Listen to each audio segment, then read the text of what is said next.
중국인이 비트코인 환치기로 서울 아파트를 다수 구입했다. 한국 정부가 이걸 밝혀내고 추적을 시작했습니다. 이제서야.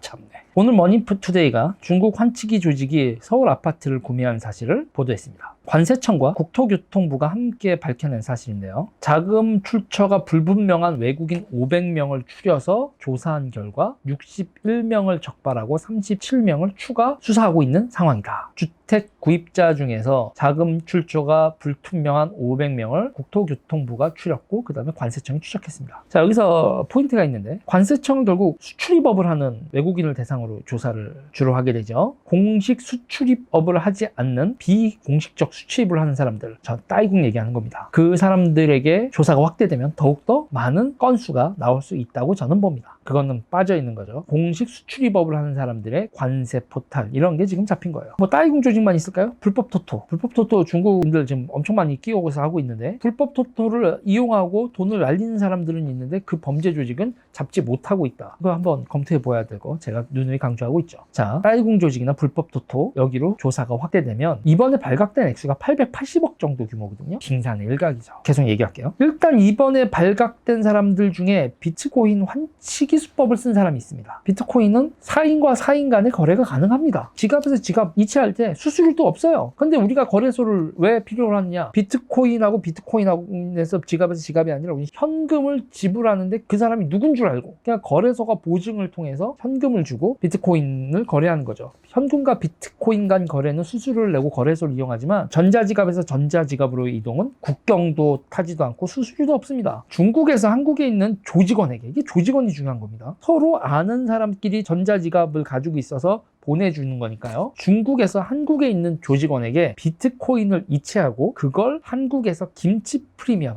이거 김치 프리미엄 말도 지금 기분 나쁜데요. 이 김치 프리미엄을 받아서 파는 거죠. 똑같은 물건이 중국에서 파느냐 한국에서 파느냐에 따라서 가격이 다른데 한국에서 파는 게 훨씬 더 비싸요. 그래서 중국에 있는 걸 한국으로 조직원으로 이체를 시키고 거기서 김치 프리미엄을 받아서 판다는 거죠. 그리고 그렇게 해서 한국에서 비트코인을 현금화해서 아파트를 샀다는 겁니다. 중국인 A씨는 영등포 소재 11억 아파트를 이렇게 샀다고 합니다. 비트코인 거래를 중국에서 한국으로 하고 그거를 거래소에서 원화로 바꾼 다음에 그 원화를 가지고 아파트를 산 거예요. 4억 5천 플러스 은행 대출로. 자, 근데 여러분, 이 11억 아파트 하나를 산 거, 이거만 생각하면은 빙산의 일각이다 이거죠. 지금 비트코인 환치기 규모가 지금까지 누적된 게 어느 정도 규모냐면 여러분, 1조 4천억. 중국에서 한국으로의 비트코인 환치기 규모가 1조 4천억을 돌파하고 있습니다. 오늘도 넘어가고 내일도 넘어가고 그게 2조, 3조, 어디까지 확대가 될지 모르죠.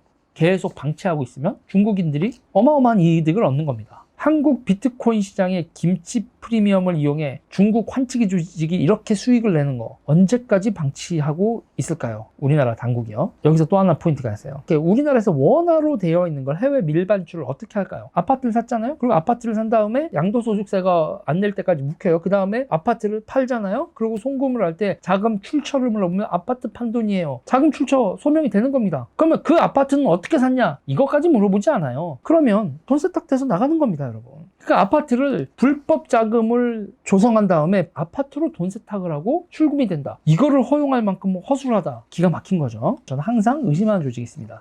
따이궁 조직이죠.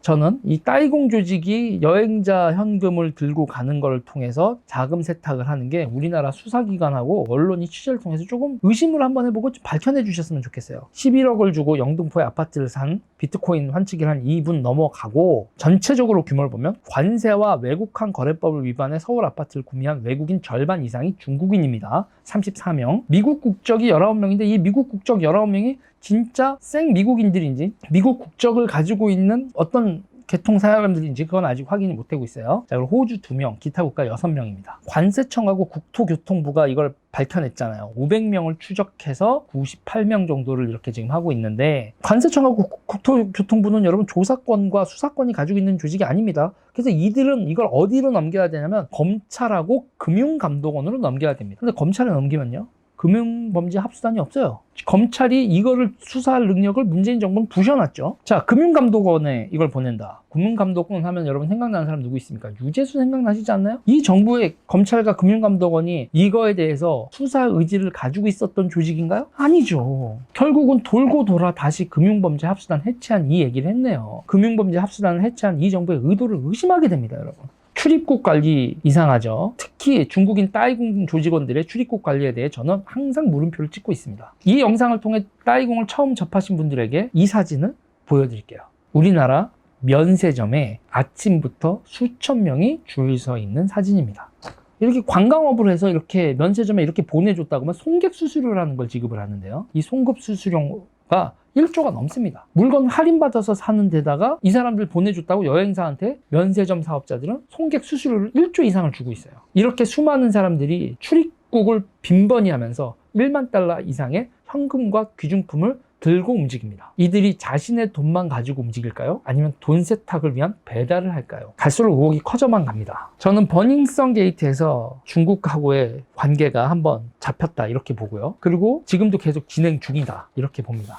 여러분 정리하겠습니다. 이게 오늘 머니투데이가 중국인 환치기 조직이 서울 아파트를 구매한 사실을 보도했는데 비트코인 김치 프리미엄을 이용한 환치기는 지금도 진행되고 있고 그 규모가 1조 4천억을 돌파하고 있다고 하면 아파트 11억짜리 하나 나온 건 빙산의 일각이라고 봅니다. 이 사람만 있을까요? 저는 훨씬 더 많은 사람들이 있을 거라고 보고 출입국 관리소가 싹 다 털어야 된다라고 봅니다. 그리고 무엇보다도 금융감독원과 검찰이 이거를 잡으려는 의지가 있어야지 관세청, 출입국관리소, 그리고 국토교통부 이 세 가지만 가지고는 뿌리 뽑을 수 없고 실체도 밝혀지지 않을 것이다. 수사기관, 언론사 여러분 분발해 주시기 바랍니다. 오늘 여기까지 할게요.